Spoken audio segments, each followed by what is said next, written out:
It's funny how quickly the smallest things can unravel everything you thought you knew. For years, and I thought I understood him completely. We'd had our bumps, our moments of doubt, but never anything like this. His name is James, and I thought I loved him. Deeply, truly. We'd been through so much together. We understood each other in ways no one else could. Or at least that's what I thought. It all started the day he came over for dinner. Nothing out of the ordinary, just another quiet evening. My sister, Kate, was home visiting. She's 22, beautiful, with a radiance that just commands attention, even when she's not trying. We always joked about how she could turn heads with a single smile, and she never seemed to mind the extra attention. But that night was different. James and I were sitting at the table, chatting with our usual easy comfort when I first noticed it. His gaze fixed, unwavering. He was staring at Kate. Not casually, not in a way that you'd look at someone across the room for a few seconds, but with intensity, long and deep. I tried to shake it off at first. Maybe it was just me being paranoid. But then it happened again. And again. It was as if he couldn't tear his eyes away from her, even when she wasn't looking at him. My heart tightened. I told myself to stay calm, but my voice betrayed me when I finally said, "James, stop staring at my sister." He blinked, his face scrunching in confusion. "What?" I repeated it, a little firmer this time, staring at her. At first he claimed he thought it was me. I laughed bitterly, not out of humor but because it was so ridiculous. "James, you know what I look like. Why would you think Kate was me?" His expression faltered and I saw it. The shift in him. The hesitation. He was about to lie. And then he didn't. I just wanted to stare," he said, his voice flat. As if it was no big deal. I froze. The words hung in the air like a cold, damp fog. "You just wanted to stare?" His apology came out quickly, a forced afterthought. "I'm sorry, I didn't mean to make you uncomfortable." But it was the next part that sent a shiver down my spine. "I can't promise it won't happen again," he added. A rush of anger burned through me, hot and fierce. He couldn't even pretend it was an accident. Couldn't even pretend to care that it hurt me. That our relationship, was being tainted by this strange, uncomfortable attention. I wanted to scream. I wanted to ask why. But all I could manage was a breathless whisper. "James, why?" And he, with all his nonchalance, shrugged. "I don't know, it's just the way she is. I like looking at her." My sister, Kate, was sitting there, completely unaware of what was happening, laughing at something our mother had said. She didn't know the knife that was slowly twisting in my gut. She didn't know the deep aching sting that burned inside me as James continued to look at her like she was something to be consumed. Later, after dinner, I found myself alone in the kitchen, staring at my reflection in the window. I didn't know if I was angry, confused, or just terrified. Was I being insecure? Was this something I was overreacting about? I couldn't ask my friends. What if they thought I was crazy, that I was just being overly jealous? Maybe this was normal. Maybe I was the one with the problem. Maybe I didn't deserve James after all. I tried to convince myself I was just insecure, but deep down I knew it was more than that. It was a violation. A line had been crossed and I couldn't ignore it. The worst part was James acted like it was no big deal. That made everything worse. How could he be so calm about something that tore me apart inside? I spent the next few days in a haze. Every time I looked at him I felt nauseous. Every time I saw Kate I felt betrayed. But the more I thought about it, the more I realized something crucial. I wasn't just angry at him. I was angry at myself, for allowing this to happen, for letting it go on for so long without saying something sooner. Finally, one afternoon I sat down with James. My heart was pounding in my chest. It wasn't going to be an easy conversation, but it was one that needed to happen. "James," I said, my voice shaky but firm, "we need to talk about what happened."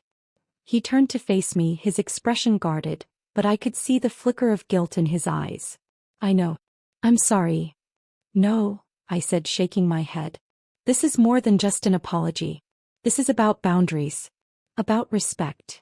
His brow furrowed. "You're overreacting. I'm sorry, okay?" "No, James.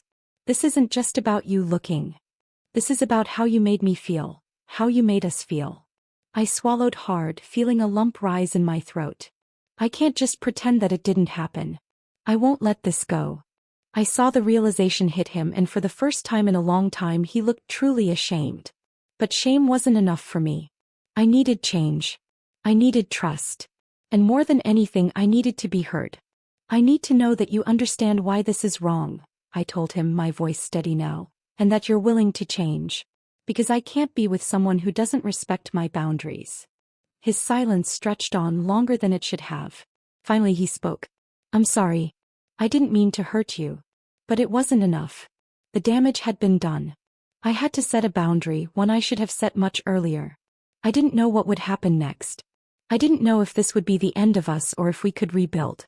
But I knew one thing for certain. I wasn't going to stand by while my self-worth was chipped away piece by piece. I was stronger than that. And I deserved better. The question was, did James understand that? The days after our conversation felt like walking through thick fog. Everything seemed off. My movements were slower, my thoughts heavier. I went through the motions, but nothing felt real anymore. I couldn't shake the memory of that night, the way James had looked at Kate. How he had so casually brushed it off as if it didn't matter. As if I didn't matter. I tried to keep myself busy, focusing on work, calling friends, pretending everything was fine, but it wasn't. There was a pit in my stomach that wouldn't go away. I couldn't ignore the way James had shrugged off my feelings. His nonchalance left me questioning everything. Had I made a mistake? Was I blowing this out of proportion? I tried to be rational, to look at the situation from a different angle, but every time I thought of him staring at Kate, it felt like my chest was being crushed under the weight of the unspoken things between us. I avoided Kate as much as I could. It wasn't that I was angry with her, I wasn't. But the sight of her, so oblivious to what had happened, was a reminder of how far James's gaze had wandered, and how I had been left standing in the background questioning my worth.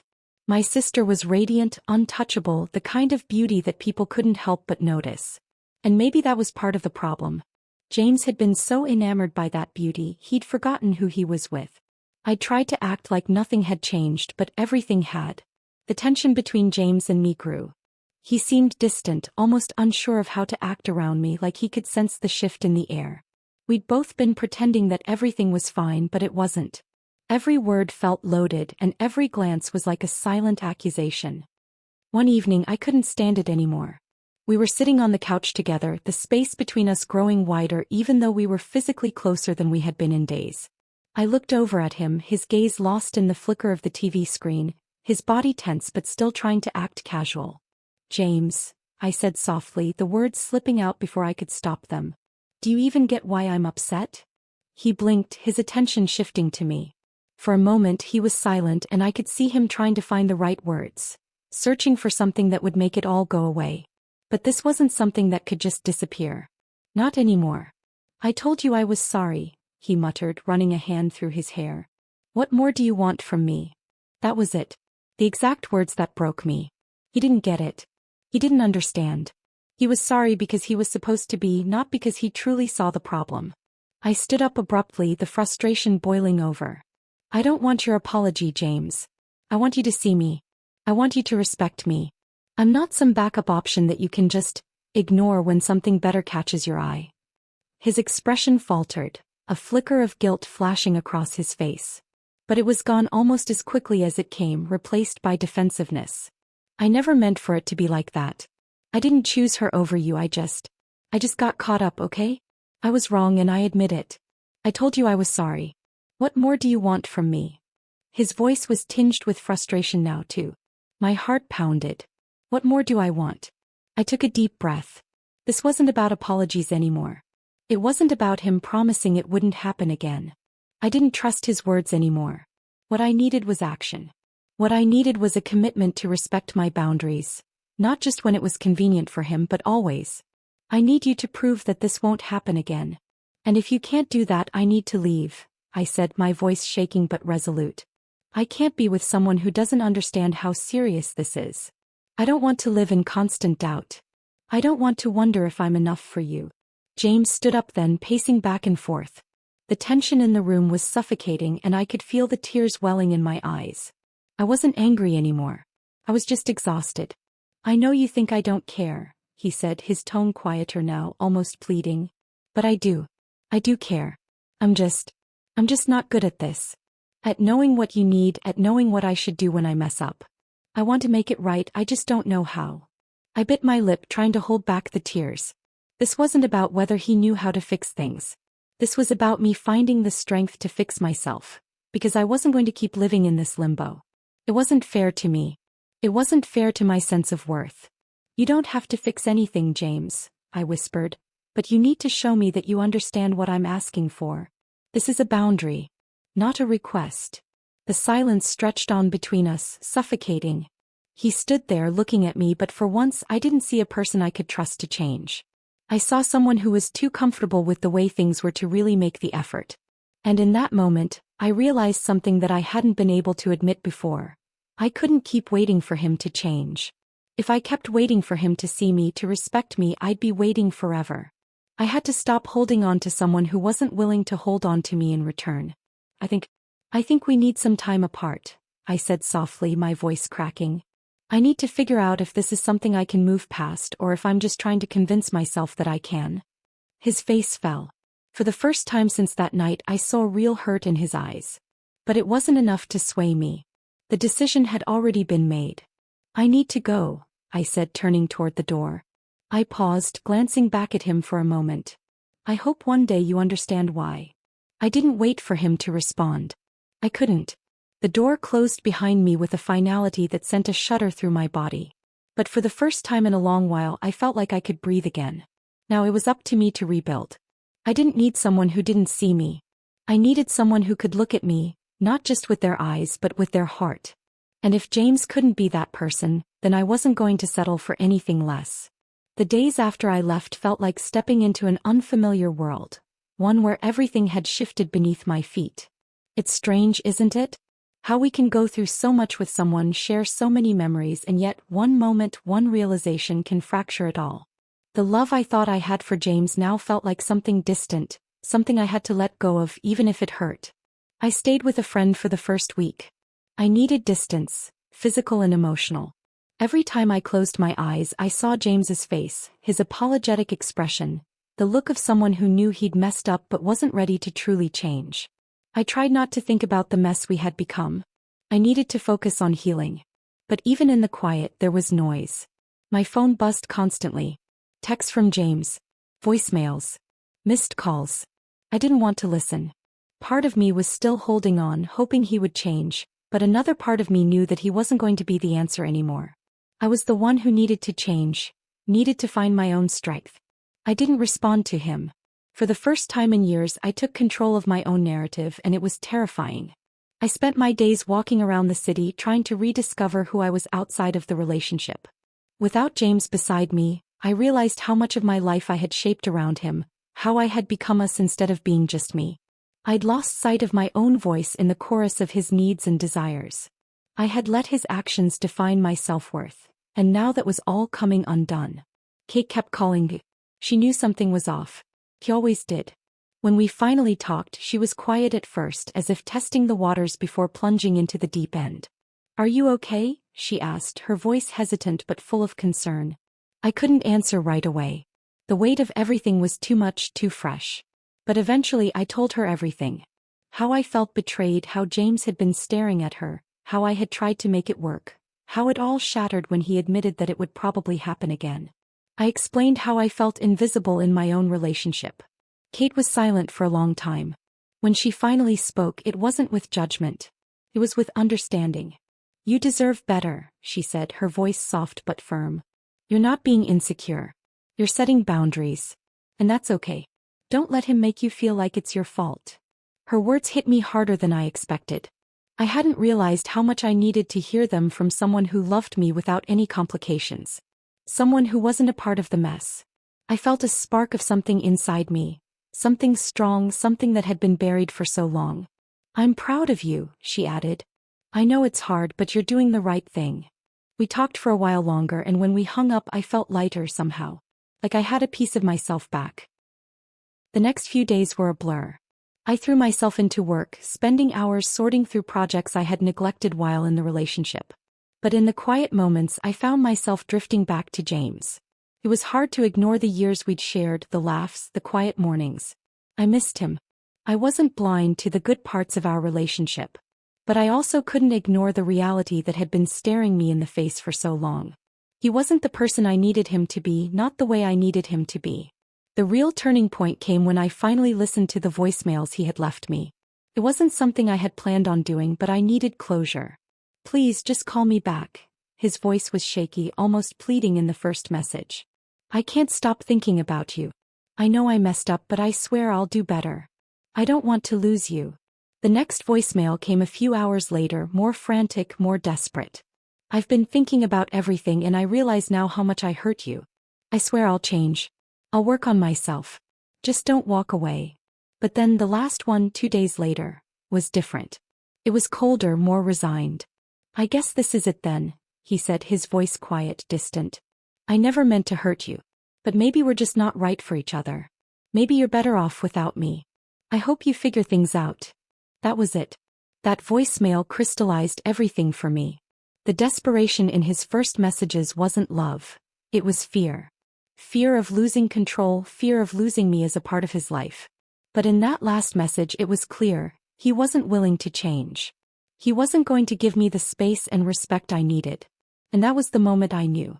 It wasn't just about setting boundaries anymore. It was about reclaiming my life, my identity, and my worth. I deleted his number. I stopped checking my phone for messages. It wasn't easy, but it was necessary. The more I focused on myself, the more I began to see who I truly was outside of my past with him. I was more than the girl who had been left in the shadow of someone else's desires. I was me. And that was enough. A few weeks passed before I saw James again. It wasn't planned. I was at a cafe reading a book when he walked in. I saw him before he saw me. His face had changed. His shoulders were slumped, his eyes duller, as though the weight of everything was starting to hit him. For a moment I thought about pretending I didn't see him, walking out of the cafe and keeping the distance between us. But instead I stood up. "James," I said, my voice steady but not unkind. He looked up, startled. "You're here," he said, his voice hesitant. He stepped closer, but I held up my hand. "I'm not here to talk about us," I said. "I'm here to talk about me. I'm doing better now, James. And I think it's time you start doing the same." He looked at me, his face softening slightly. "I never meant to hurt you." I nodded, but there was no anger, no resentment in my heart. Just a quiet acceptance. "I know you didn't. But it doesn't change anything. It's too late for us. You have to find your own way, just like I'm finding mine." For a moment neither of us spoke. The silence between us wasn't painful. It was just final. We had loved each other once, but that chapter had ended. "I hope you find what you're looking for," I said, finally turning to leave. And I did. It was a quiet Sunday morning when I first heard the news. I was at home, sipping my coffee, still wrapped in the comfort of my apartment, trying to settle into the rhythm of my new life. The silence, the stillness, there was something peaceful about it, something I hadn't felt in years. I hadn't expected to hear from Kate that day. We'd spoken a few times since the confrontation with James, and while things were tense at first, she was always supportive, always there when I needed her. But as the days had passed, we drifted into a quiet kind of normalcy. She was busy with her own life and I was focusing on rebuilding mine. The phone rang and my heart sank when I saw Kate's name on the screen. Something in her tone had shifted the last time we spoke. She was distant, more careful in her words, as though she was walking on eggshells. It didn't feel like the Kate I knew. I took a deep breath before answering, bracing myself for whatever was to come. "Hey," I said, trying to sound casual, but my voice betrayed me. "How's it going?" There was a pause on the other end, a hesitation that stretched too long. "Good, I guess." Kate's voice was small, almost tentative. "I need to tell you something." My stomach flipped, the air in the room suddenly heavier. I felt my chest tighten, instinctively bracing for something bad. I swallowed hard, not sure if I was ready for what was coming. "What's going on?" She exhaled, the sound almost too soft, as though she was preparing to drop a bomb. "It's about James." I froze. My blood ran cold. I didn't know if I was ready to hear this. After everything, after the distance I'd tried to create, could I really stomach another piece of this fractured story? "What about him?" My voice was barely above a whisper, tight and cautious. Kate hesitated again, but then the words tumbled out in a rush, as though she couldn't hold them in any longer. I've been seeing him. For a few weeks now." The world tilted, my body suddenly unsteady as I gripped the edge of the counter for balance. The room felt too small, too suffocating. My mind raced, trying to process what she had just said. Seeing him? What did she mean? Why would she? I couldn't make sense of it. I wanted to scream, to cry, to ask her 1,000 questions all at once, but all I could do was choke out, "What?" "I'm sorry, I didn't know how to tell you," she said quickly, the words tumbling over themselves. "It just happened and I didn't want to hurt you. I never meant for this to happen." The blood drained from my face. My sister. My sister. The one who I had confided in, the one who I had trusted more than anyone else in the world. And now she was telling me she was dating the man I had loved. The man who had broken my heart. You're with him?" I couldn't keep the disbelief from my voice. It felt like a cruel joke, like I was on the outside of some twisted, awful game. I had thought that the worst of it was behind me. I had thought I could move forward, leave everything in the past. But this? "I didn't mean for it to be like this," Kate said, her voice cracking now. "It wasn't planned. After you left, we started talking more and, I don't know, it just happened. I never wanted to hurt you, but I didn't want to lie to you either." The air felt thick, oppressive. I wanted to shout, to demand answers, but I just stood there, frozen in disbelief. The pieces of the puzzle were falling into place, but they didn't make a picture that made sense. They just made everything more broken. "You didn't want to lie to me?" I repeated, my voice barely above a whisper, my throat tight. "So what was this? Some sort of betrayal you needed to confess?" "You don't get it, Kate. You hurt me. You both hurt me. You've always known how I felt about him. How could you?" "I didn't know how to choose," Kate said, her voice thick with emotion. "I didn't want to lose you. And I didn't want to lose him either. But I was trying to find a way to make it work." "Make what work?" I asked, the disbelief still clawing at me. "How can you say that? You're my sister, Kate. You're supposed to be on my side." My voice cracked, the weight of her words pressing down on me. "I didn't think it would be like this. I didn't think you'd be this upset." He sounded so small, so lost in that moment. I closed my eyes, feeling the sting of tears threaten. But I couldn't let them fall, not yet. Not when everything felt so raw, so jagged.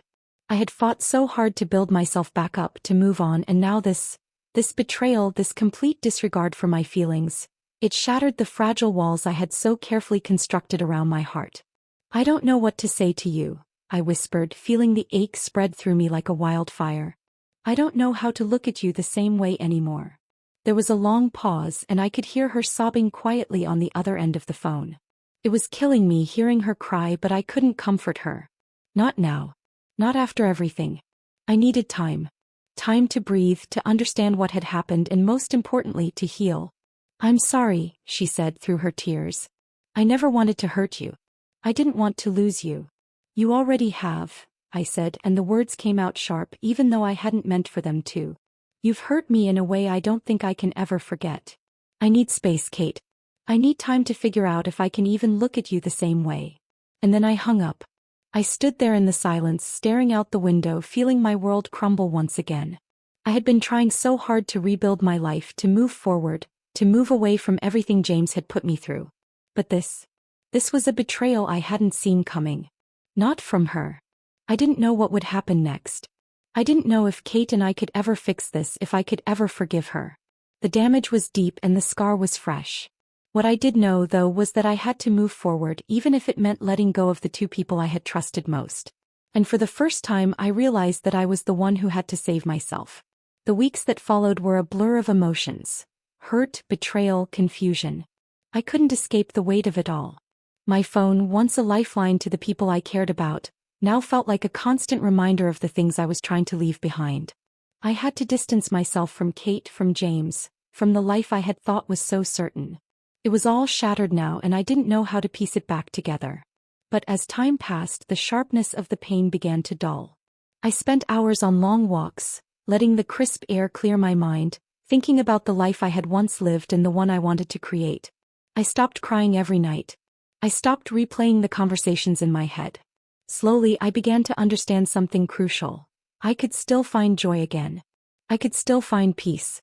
I spent more time with friends. I dove into hobbies I had abandoned, rekindling old passions that had been buried beneath the weight of a relationship that had taken too much from me.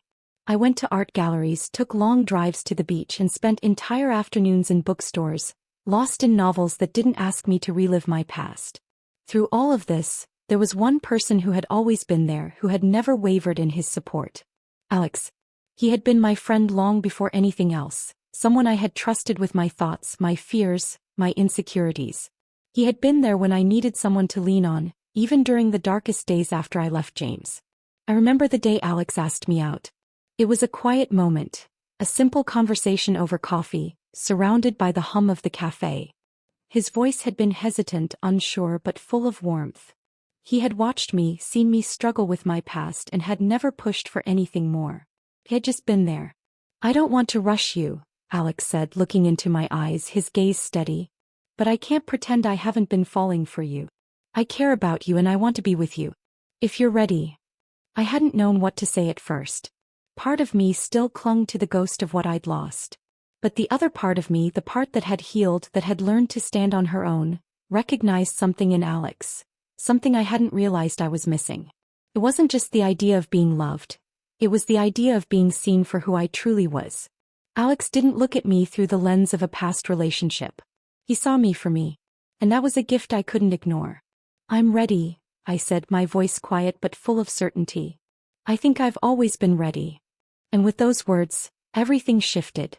We started slow, allowing ourselves time to rediscover what it meant to be with someone new, without rushing, without carrying the baggage of old wounds. With Alex, there were no shadows from the past lurking between us. There was just light, just space to breathe and build something new. It wasn't perfect, nothing ever is. We had our own struggles, our own miscommunications. But what we shared was real. It was ours. There were no comparisons to past lovers, no hesitation, no fear that I was somehow not enough. With Alex, I never felt invisible. As the months passed, I started to trust again, not just in him but in myself. I had spent so long questioning my worth, wondering if I was ever enough for someone, if I was ever worthy of real love. But in Alex's quiet, patient way, he showed me that I was more than enough. I didn't need to prove myself to anyone. I just needed to be. And slowly I started rebuilding the bridge with Kate. It wasn't easy. There were moments of bitterness, of anger, and even moments when I didn't want to forgive her. But the longer I spent away from the toxicity of that time, the clearer I saw how much I needed peace. I needed to stop holding on to the pain. So I reached out to her, tentatively, cautiously, but with an open heart. We met at the same cafe where Alex and I had first talked about our feelings. Kate was quieter than usual, more reserved, but when she saw me, her face softened as though she had been carrying the same burden I had. She apologized again, this time with a sincerity that made me pause. "I've hurt you in ways I'll never be able to fix," she said, her voice thick with emotion. "But I hope you can find it in your heart to forgive me, even if it takes time." I didn't respond right away. I wasn't sure I could forgive her completely, at least not yet. But I also knew that forgiveness wasn't just for her. It was for me too. I had to let go of the anger and the resentment. Holding on to those feelings would only weigh me down. So I nodded, offering her a small, hesitant smile. "It'll take time," I said, my voice steady. "But I'm willing to try." And so we started again, slowly, piece by piece. It wasn't perfect. Our relationship would never go back to what it was. But it didn't have to. We were both different now, shaped by the things we had gone through. And sometimes that was enough. Life continued to unfold, day by day. There were moments of joy, of laughter, of quiet, contented peace. I didn't need James to be happy. I didn't need anyone to complete me. I had found that strength within myself. And in Alex, in the end, the greatest lesson I learned was that healing isn't a destination. It's a journey. It's about learning to let go, to forgive, to move forward, and most importantly, to rediscover yourself along the way. And now, as I look to the future with Alex by my side, I know that whatever comes next, I'm ready. Not because I'm healed completely, but because I know that I am enough, just as I am. And that, in itself, is the greatest gift of all.